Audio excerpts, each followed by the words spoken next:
Hello, BookTube. Hi. Today we're doing the mid-year freak out book tag. We didn't do this last year. No, we sure didn't. I think June was right in the middle of our break that we took last year. Yep. Sounds about right. Yeah, I think that's right. And I've had some trouble with this tag because we all know I hate journaling and I hate putting things on Goodreads. And I couldn't remember everything I read this year. And it was very easy for me. And he let me know. Because journaling is not hard. You don't have to do anything except say you read this book if you don't want. Every second of filling out these answers. Well, we could have been in here 45 minutes ago, but you don't journal. So it makes it hard. It's going to be a long video. Moving on. Okay, so we don't know who started the freak out tag. It's been around for a long time. Yeah, we've been watching people do it for a couple of years. Just recently today, we actually watched Melissa at Library and Labradors. We watched it for the second time. Mm-hmm. I had already seen it and showed it to Becky. She wrote down all the prompts and all that. She did a great job. We've seen Steve Donohue. If you haven't watched Melissa's videos, Libraries and Labradors, go watch them. They're great. Yeah, they're really good.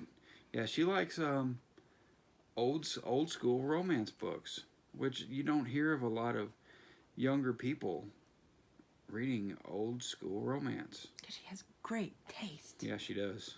And the cutest dogs, like, ever. Yeah. I think it's 2 Labradors. They're so cute. Yep, they are. All right, moving on. All right, so number 1, the best book you read in 2021. You want me to go first? You can go ahead. So I'm not going to say best, but my favorite was Project Hail Mary. It was probably the best. By Andy Weir. I don't know. I've read a lot of really good books. Remember, I read Hyperion this year, and I've read a lot of highly acclaimed books, but my very favorite has so far been Project Hail Mary by Andy Weir. I loved that book. Had so much fun with it. It's his third book. I'm pretty excited to read it. I haven't had a chance. We own it. We bought it the day it came out. It's really good. No. We bought Artemis the day it came out. Yeah. My favorite, or the best book I read so far this year, and my favorite, is Hyperion by Dan Simmons. What an amazing sci-fi novel. And we're about to start reading the sequel to it. The thing about it is a novel, I would say, but it's also a book of short stories where everything comes together at the end, and everybody comes together at the end. And I really thought it was great. I like that there weren't any. Well, there were answers, but there was no wrap up. I mean, we knew there was going to be a second book. So I was fine with that. And I know she wasn't, but I was. I was not. I enjoyed that. But I'm still going to read The Fall of Hyperion. Just so I get my wrap up, hopefully. I'm not going to get my wrap up, am I? What? From Fall of Hyperion. I'm totally not going to get a wrap up. I don't know. I have no idea.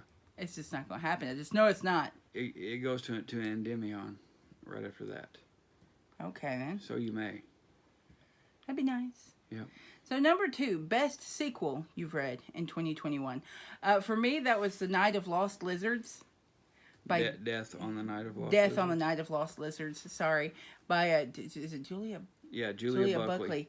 She's the author of Death in a Budapest Butterfly. We all know I love those books. And that one didn't disappoint at all. It was so good.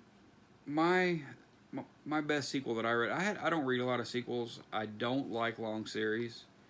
I really can't stand them. So I try not to start too many series. But it was Sojourn, which is the third book in the Drizzt, what is it? Drizzt Do'Urden series? Yeah, but it's got another name. It's got another name. I don't remember the name of it. Dark Elf Saga. Something similar to that. It's the Dark Elf trilogy. But yeah, Sojourn, which is the third book, wrapping up that trilogy. I enjoyed that. I enjoyed all 3 books. I didn't read them in succession. I cannot stand doing that. Yeah. Succession, not secession. Secession. Yeah. And for me, it's just one long series after another. Yeah. I can't do it. I don't enjoy it. I like a book to be wrapped up when it's done. But see, if I don't do that, I get to the second book and I'm like, I don't remember any of these people. I remember them all, and it's because I don't read that many series. I don't start a bunch of series. But Sojourn was really good. I don't think it was as good as the first two books of the series, of the trilogy, but I enjoyed it. I still enjoyed it a lot. It was a nice series. And next is the Icewind Dale trilogy, and I'm actually working on that. So is that whole series just a set of trilogies? Yeah, pretty much. There are one or two that are 4 books.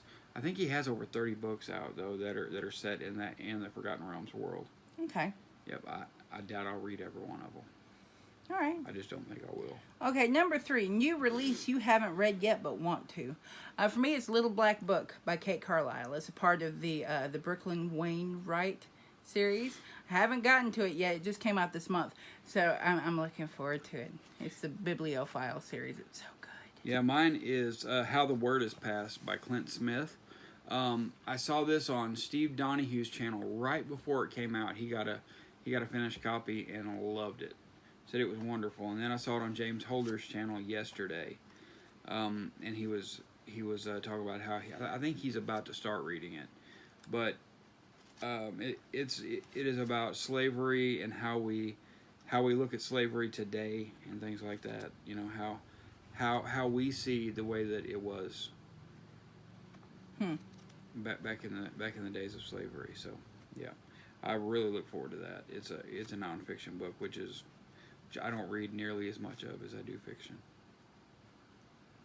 I can agree. One in 10 books maybe is nonfiction for me, maybe less. Okay, number 4, most anticipated release for the second half of the year. It's mine is Bloodless by Douglas Preston and Lincoln Child. It's the latest Pendergast novel.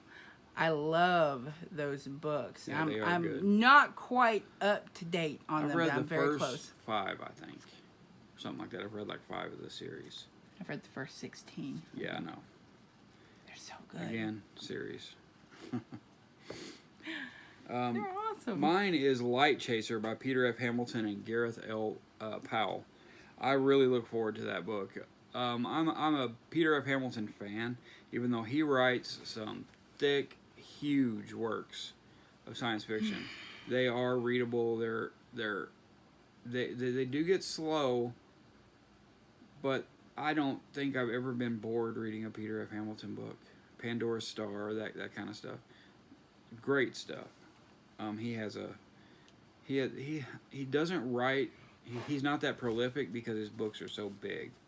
But I'm pretty interested in this one. It sounds great. I've heard good things about Gareth L. Powell, but I haven't read anything he's written. And the next one is interesting because it's our biggest disappointment. This was easy for Becky. I had to think a minute, but then I didn't have to think too long. I just threw myself on top of this one. My biggest disappointment this year was House of Leaves by, what was his name? Is it Danielewski? Mark Danielewski, I think is how it's pronounced. So when I actually, we bought the book online because it's a No, I got it at Second Charles. Oh, did you get it at Second and Charles? Mm-hmm. Oh, because buying it new, it's like a $23 book. In paperback. Because it's just this big and it's that thick.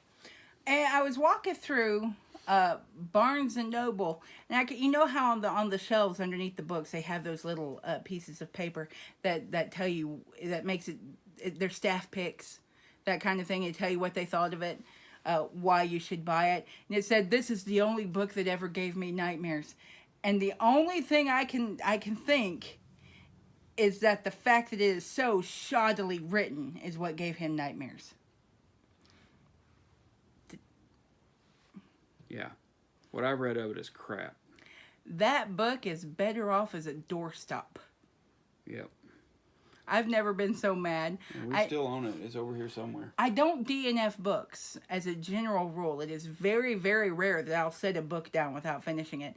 Because I just know maybe it'll have a fantastic ending that will save the rest of the book or something. No, not at all. There is no saving that book. Yeah, it is one of the most divisive books in the book community over from the last 10 or 12 years or so. There's like a whole section of that book, and I'm talking 30 or 40 pages, where like every other word, there's a piece of the word missing. So that you have to sort of decipher what the book is trying to say according to context. And if it was something really, really interesting, like mind-bogglingly grab your attention interesting, it wouldn't be an issue. But it was so boring what was happening at that point. The whole entire point of having that section that way was to make it difficult to read. Yeah. And there are really interesting things. It's a story within a found work within found footage video. And there were some parts of that book, namely the part that the found footage video was talking about, that were fascinating. There's a story within this bigger, wider story that if he had just paid attention to that little part of the story, it'd have been great. It'd have been fantastic. But instead, I wasted like 15. It's another one of those books. Let's throw shit at the wall and see what sticks. I wasted 15 hours just thinking this is going to get better. I just know it's going to get. It never did. Yeah. Well, talk about DNF. So you said you never DNF books. Well, I DNF'd this one. It was awful. It was Red Shirts by John Scalzi. I did my best to read this thing.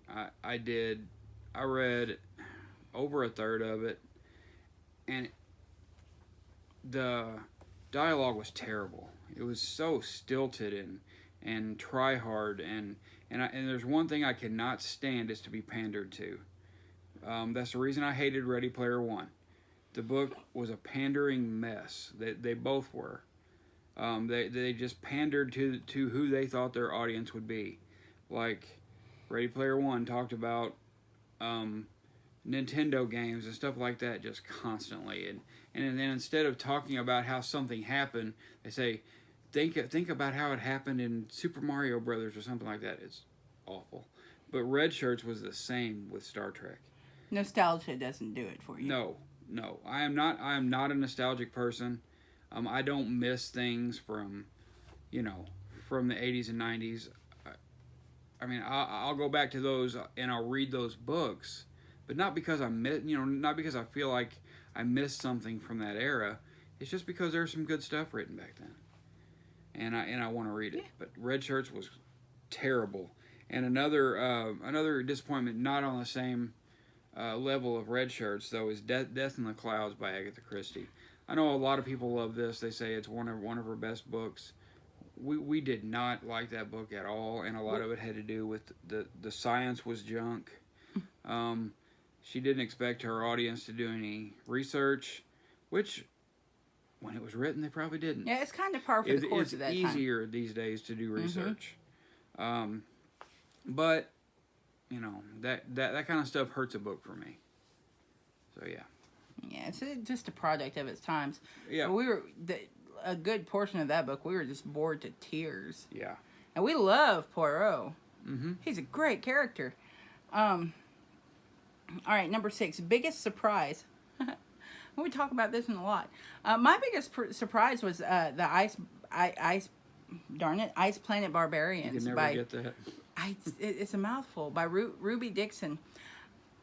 Like I said, I went into this fully expecting it to just be wall-to-wall erotica, no science fiction at all, no real character building, no real characters or anything like that. Just straight up erotica, and I was dead wrong.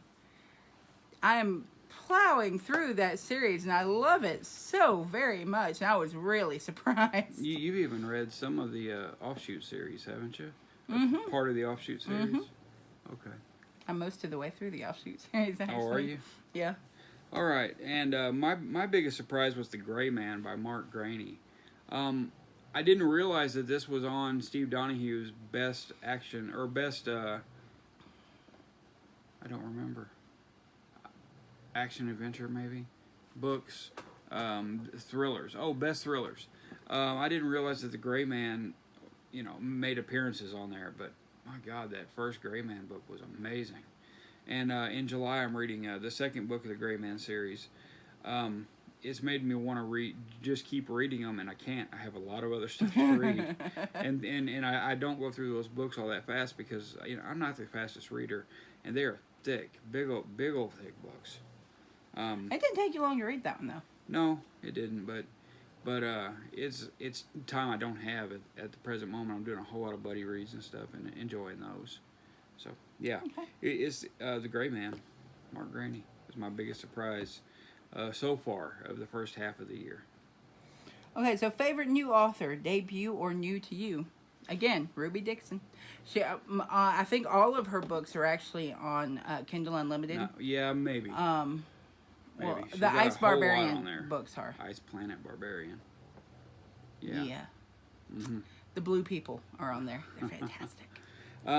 My favorite is not a surprise to Becky, but it will be to a lot of you, is Matt Wall.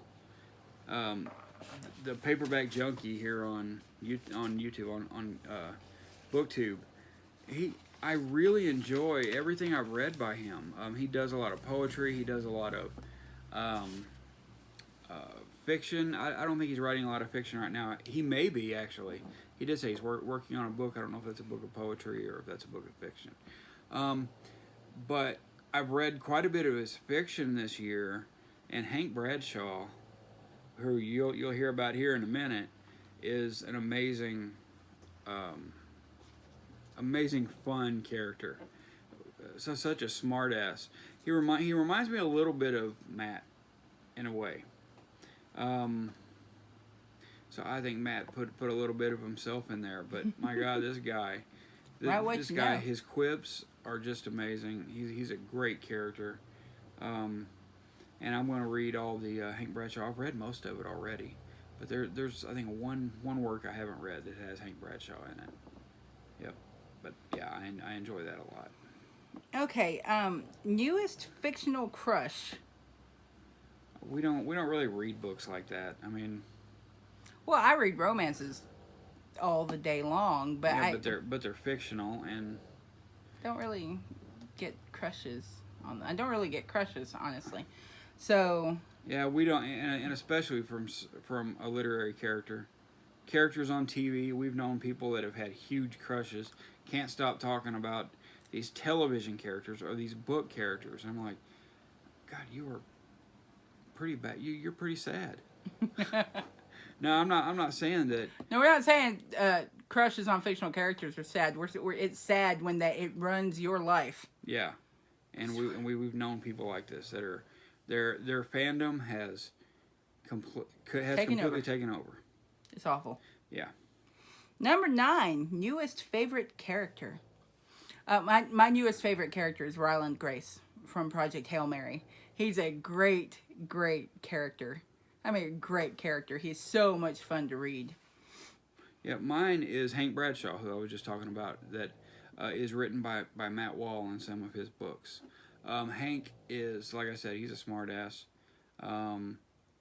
He's just a lot of fun to read. I mean, he's broken so bad, but at the same time, he's not weak in a lot of areas. Very cool character, and he's not one-dimensional. Right. Yeah, he actually has some dimension to him. Okay, so number 10, book that made you cry. The only one I could think of was 11/22/63 by Stephen King. That book made me cry, especially the end. I think it's because he didn't come up with the end, but yeah, that book made me cry like a baby. It was bad. I don't cry at books. I don't cry with books. The closest I came was with The closest I came was with what was the name of it? American Predator, the book about Israel Keyes. Oof. And how disgusting he was, and you almost want to cry for his victims. I mean, they suffer so much, and he's horrifying. He was just a terrible person. But that was the closest I came. But I don't cry during books. And I'm not just saying that because I think I'm a manly man either. It's because I realize, I mean, like I said, 95% of the books I read are fiction. I can't cry at fiction. I mean, no. I can. I'm an easy crier. I can't help it. Super duper emotional books. It's ring me out. Okay, book that made you happy. I actually picked one particular book from the Ice Planet Barbarian series. I got it right. That was Penny's Protector. The characters in that book are so friggin' sweet. It's just so sappy. I love it. It's so good. But it really stood out from the 30 or so other books that are in that series. So I loved it. Mine is the first comic on this list, and I loved this little series. It was a 3-book series. I read it on Comixology just a couple months ago. Mm-hmm. It's called Superman Smashes the Klan. Really fun art. A great story about Superman. Actually, this is like a clone of the Ku Klux Klan that he just comes down on because they're being terrible to this Chinese family in the book. What a lot of fun! I mean, it was really a whole lot of fun. I read all 3 in one night. You know, they're about 80 pages long, something like that. But what a great little series. Enjoyed them greatly. Yeah. All right, number 12 is most beautiful book you've bought this year or received. And mine is this one. It's Aesop's Fables, The Fables of Aesop. It's got, it says over it has 200 fables, right? Yeah, it's got colored illustrations. Look at that. How gorgeous is that? Yep. Yeah. I love this book. It's nowhere near all of Aesop's stories. He had over 700. But yeah. And this is 200 and something. It does have sorry. These are the most popular ones. Yeah, it does have some of the most popular ones. It's got the crow and the picture and the crow, sorry. The lion in love, the fawn and his mother. It's just so beautiful, and I love it so very, very much. Go ahead. Oh no, I'm sorry. Go ahead. I'm gonna probably fairly soon start reading some of the fables on our channel because I love the idea of doing that. I actually didn't get this year. I haven't bought any beautiful books this year. I buy a bunch of paperbacks. We haven't been out buying books all that much, but what I have that is my favorite that I got last year was this American science fiction 9 classic novels of the 1950s. This box set. I'll take out the books and show them to you. It has just 9 books that I've wanted to read, and some of them I have read, but not too many of them. American science fiction. That's 1956 to 1958. It's a beautiful set. Yeah, isn't it? And then here is 1953 to 1956, so it goes before that one. But, I mean, amazing. I like that cover better. Yeah, this one has The Space Merchants by Frederick Pohl and C.M. Kornbluth. It has More Than Human by Theodore Sturgeon, which is one I got to get on. The Long Tomorrow by Lee Brackett and The Shrinking Man by Richard Matheson. But just really nice. What can you read what's on that one? This one has Double Star by Robert A. Heinlein, which is considered his best book by a lot of people. The Star Is My Destination by Alfred Bester. A Case of Conscience by James Blish. Who by Aldous Budrys. I probably butchered that. I'm terribly sorry. And The Big Time by Fritz Leiber. Leiber? Yeah. Oh, man. Yeah. And it's got the creepy grays on the front. Yeah, and that Fritz Leiber book is one of them that I want to get to the most in this whole series. But I think it's a very, very nice series. It's I got it for Christmas, so I got it on the 25th of December, and that was the closest I could get because I haven't bought anything really nice since then. Except I do have. Where's it at? Yeah, well, it's under a bunch of books here, but it's the Greek Historians, edited by M.I. Finley. It's a Viking book. It's right there. Yeah, it's right here. I just don't want to grab it off the bottom. Because it could be a catastrophe. Yeah, it could. I mean, I could do it, but I don't want to stay turned around from the camera that long. Terrible, terrible catastrophe. But that's all that I've bought over the last little while. Yeah, we haven't bought a lot of books lately. Okay, so 13. What books do you need to read by the end of the year? And we both picked 3. There's so many. Yeah, I easily could have done 20. Yeah, but my little list is The Fall of Hyperion. I need to read the second book in that series because I'm determined to get my wrap up. We are starting on the 12th. I'm probably not going to get my wrap up. If you want to read along with us, let us know. The Fall of Hyperion. If you've already read Hyperion, or if you can have it read before July 12th, let us know. I can add you to the Voxer. To the Voxer. Yeah. Yep. I need to read Proven Guilty by Jim Butcher.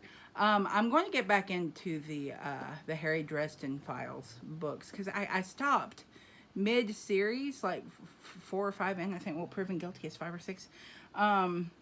I need to get back on that because I loved that series. And The Best Thing You Can Steal by Simon R. Green. He's got a new series out, and I'm so excited. Well, it's the first book of a new series, and I'm excited about it. As we all know, I love Simon R. Green. It's no secret. Simon R. Green, I think, is much better than Jim Butcher. I like Simon R. Green way more. I'm not a fan of Jim He's got Butcher. that British humor going on. It's just second to none. Okay, mine are The Forgetting Moon by Brian Lee Durfee. I've been wanting to read these books for a while. They're big, thick, epic fantasy books. I think the hardcover is like 800 pages or something like that. The paperback is like 900. But I've been wanting to read these for a while. I love a good epic fantasy story, and I want to get the first one in before the end of the year. The next one is Outlander by Diana Gabaldon.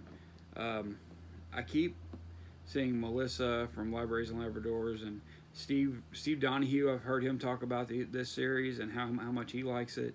And a whole lot of booktubers I've heard love this series, and it's a series I want to get started on. Again, huge books, so it is a big time user for me because I don't read that fast.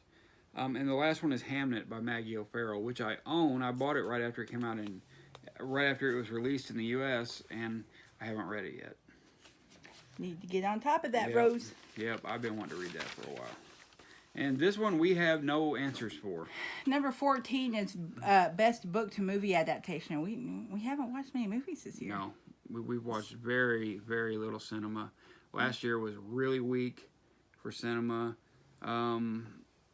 We watched a few horror movies here and there, and a few TV shows here and there, but nothing really that came from books. Pretty sure none of them were adaptations. I want to get into the Expanse, but Becky's not caring for it too much. So. Duh, I know I'm not watching it. You told me many times you were bored, so we didn't finish. Me, I was bored during The Expanse? Yeah. I did? Mm-hmm. Okay. I'll watch it with you still. Okay. If you want to watch it, I'll watch it. Okay. But that's our mid-year freak out tag. I'm not tagging anybody. If you want to do it, do it. This is something that goes around BookTube every year, and it's something that I think every BookTuber should do. Yeah. Let us know what you've read. Let us know your favorites. Everybody's interested in that as other BookTubers. Mm-hmm. Yep, we love that kind of stuff. So do it. Stock our TBR carts. Yeah. So anyway. No kidding. My TBR gets way bigger. Every time people start. Well, every time I watch one of these videos. Right. Yep. Anyway, that's it. So we'll see. We'll be back. We will. Your books are calling. Go read.